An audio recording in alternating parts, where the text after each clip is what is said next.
Assalamualaikum warahmatullahi wabarakatuh. Perkenalkan, nama saya Ferdinand Dwi Setionegoro dengan NIM 81114203773. Saya akan menjelaskan tentang penyelesaian hukum internasional sengketa batas laut antara Indonesia dan Malaysia guna untuk memenuhi tugas ujian akhir semester mata kuliah hukum internasional. Indonesia memiliki perairan yang berbatasan langsung dengan negara tetangga.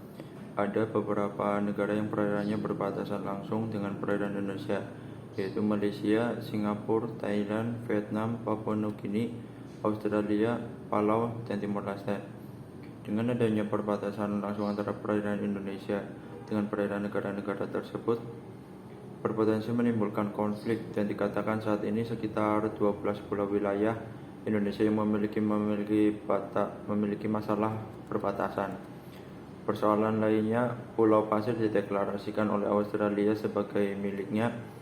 Banyaknya delimitasi perairan yang tidak jelas antara Indonesia dan Malaysia dapat menimbulkan konflik baik sekarang maupun yang akan datang, yaitu dalam hal penentuan batas laut teritorial di laut-laut yang saling berbatasan.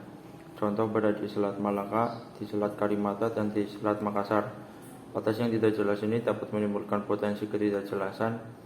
Pemilik beberapa pulau terluar yang berbatasan dengan Malaysia seperti Pulau Natuna, Pulau Berhala, Pulau Sepatik, dan Pulau Kosong Niger.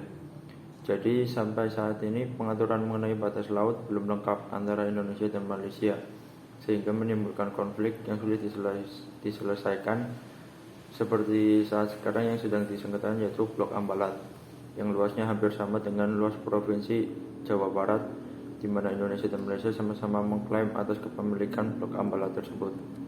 Berdasarkan ketentuan KHL 1982, Indonesia dan Malaysia memiliki kualifikasi atau kedudukan yang berbeda. Malaysia merupakan negara pantai, sedangkan Indonesia merupakan negara pantai juga merupakan negara kepulauan. Lalu perbedaan kedudukan ini juga berarti perbedaan hak dalam menggunakan garis pangkal.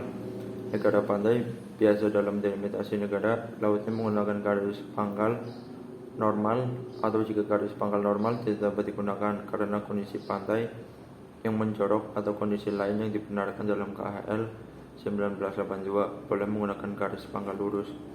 Sementara negara kepulauan dalam menentukan delimitasi lautnya menggunakan garis pangkal kepulauan yang menghubungkan titik-titik dari pulau terluarnya.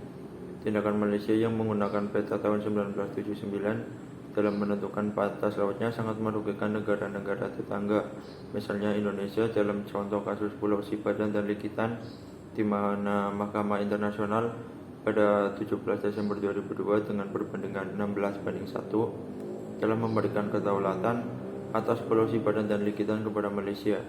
Setelah berakhirnya kasus Sipadan dan Likitan, muncul kembali permasalahan, yaitu konflik Indonesia dan Malaysia tentang Blok Ambalat. Malaysia mendasarkan klaimnya atas dasar putusan Mahkamah Internasional yang memetakan Pulau Sipadan dan Likitan menjadi milik Malaysia dan peta Malaysia tahun 1979. Sedangkan Indonesia sudah melakukan eksplorasi di wilayah Blok Ambalat sejak tahun 1960. Eksplorasi tersebut dilakukan tanpa adanya keberatan dari pihak manapun termasuk Malaysia, sehingga Indonesia tidak menerima klaim Malaysia tersebut. Dari kasus yang telah saya jelaskan tersebut dapat diketahui bahwa penyebab munculnya permasalahan dalam penentuan delimitasi batas laut antara Indonesia dan Malaysia, yang pertama adalah adanya perbedaan konsepsi dalam penentuan batas laut antara Indonesia dan Malaysia. Indonesia sebagai negara kepulauan dalam menetapkan batas laut memiliki hak-hak sebagaimana yang diatur KHL 1982 sebagai berikut, seperti dalam pengukuran batas laut dapat menarik garis pangkal kepulauan. Yang kedua, penentuan laut teritorial sejauh 12 mil laut dari garis pangkal. Yang ketiga, zona ekonomi eksklusif sejauh 200 mil laut dari garis pangkal di mana lebar laut teritorial diukur. Lalu yang keempat, tanah kontinen yang meliputi dasar laut dan tanah di bawahnya dari daerah di bawah permukaan laut yang terletak di luar laut teritorialnya sepanjang kelanjutan alamiah daratannya hingga pinggiran luar tepi kontinen atau hingga suatu jarak 200. Dari dua kasus yang sudah terjadi, sengketa klaim Sipadan dan Likitan dan Ambalat oleh Malaysia, dengan mempergunakan Peta tahun 1979 sebagai dasar hukum atas sengketa klaim wilayah menunjukkan bahwa Malaysia berbeda konsepsi dengan Indonesia dalam mengukur batas wilayah lautnya, di mana Indonesia mengukur berdasarkan ketentuan KHL 1982, padahal kedua negara tersebut sudah sama-sama meratifikasi KHL 1982.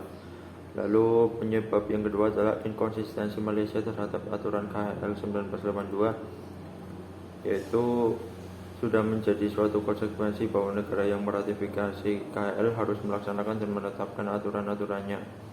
Peratifikasian KHL tidak ada paksaan dari pihak manapun kepada masing-masing negara. Dengan adanya klaim Blok Ambalat berdasarkan penentuan batas wilayah yang mengacu pada Peta tahun 1979 menunjukkan bahwa negara Malaysia tidak konsisten untuk menerapkan aturan KHL yang sudah diratifikasinya. Lalu yang masalah ketiga adalah kurangnya perhatian pemerintah Indonesia terhadap batas laut dan pulau-pulau kecil khususnya yang terletak pada wilayah perbatasan, yaitu dengan tidak adanya kejelasan secara yuridis mengenai batas-batas wilayah laut Indonesia dengan negara tetangga. Ketidakjelasan tersebut disebabkan oleh kelalaian pemerintah Indonesia sendiri yang sampai saat ini belum menetapkan batas wilayah laut sesuai dengan ketentuan KHL 1982. Indonesia sendiri sudah meratifikasi KHL tersebut pada tahun 1985, tetapi sampai saat ini belum terlihat adanya upaya yang serius dalam menetapkan batas-batas wilayah lautnya. Apabila pemerintah Indonesia serius dalam memperhatikan batas-batas wilayah laut, misalnya dengan cara menetapkan dan mendepositokan titik-titik batas wilayahnya tersebut ke Sekjen PBB supaya diakui secara internasional, mungkin konflik di wilayah perbatasan dapat dihindari. Oleh karena itu, menurut KHL 1982, Indonesia mempunyai hak-hak berdaulat atas dasar laut dan tanah di bawahnya di luar laut teritorial sampai 200 mil dari garis pangkal. Jika garis tersebut ditarik, akan terlihat ambalat masuk di dalamnya. Lalu, dalam penyelesaian yang bisa diselesaikan untuk kedua konflik tersebut, sengketa ini tentunya harus diselesaikan supaya tidak berkepanjangan, karena hubungan baik kedua negara bertetangga dapat menjadi retak, padahal kedua negara telah lama menjalin hubungan kerjasama dalam berbagai bidang baik regional maupun bilateral. Penyelesaian sengketa menurut ketentuan KHL 1982 pada pasal 279 menyebutkan bahwa negara-negara peserta harus menyelesaikan setiap sengketa antara mereka perihal interpretasi atau penerapan konvensi ini dengan cara damai. Seperti diketahui, cara penyelesaian sengketa secara damai sangat banyak untuk menyelesaikan sengketa batas laut antara Indonesia dan Malaysia. Cara yang dianggap tepat adalah sebagai berikut. Yang pertama adalah negosiasi. Dengan melakukan negosiasi, kedua belah pihak dapat mengakomodir keinginannya secara langsung dalam bentuk kesepakatan tanpa adanya pengaruh dan campur tangan dari pihak atau ketiga, dari pihak luar atau pihak ketiga. Dengan demikian, keputusan yang dihasilkan akan mencerminkan keinginan dan kesepakatan kedua belah pihak yang pada akhirnya dapat memenuhi rasa keadilan. Lalu yang kedua ada melalui Mahkamah Hukum Laut Internasional. Jika negosiasi yang dilakukan tidak membuahkan hasil, maka langkah selanjutnya yang dapat dilakukan adalah dengan membawa sengketa tersebut ke Mahkamah Laut Internasional agar dapat menghasilkan keputusan yang dapat dipertanggungjawabkan secara yuridis berdasarkan aturan hukum laut internasional yang telah diratifikasi oleh kedua belah pihak, sehingga keputusan yang dihasilkan mempunyai kepastian hukum. Sekian penjelasan saya mengenai penyelesaian hukum internasional batas laut antara Indonesia dan Malaysia. Mohon maaf apabila ada kekurangan dan kesalahannya, mohon dimaklumi. Semoga materi yang saya berikan bisa bermanfaat. Terima kasih. Wassalamualaikum warahmatullahi wabarakatuh.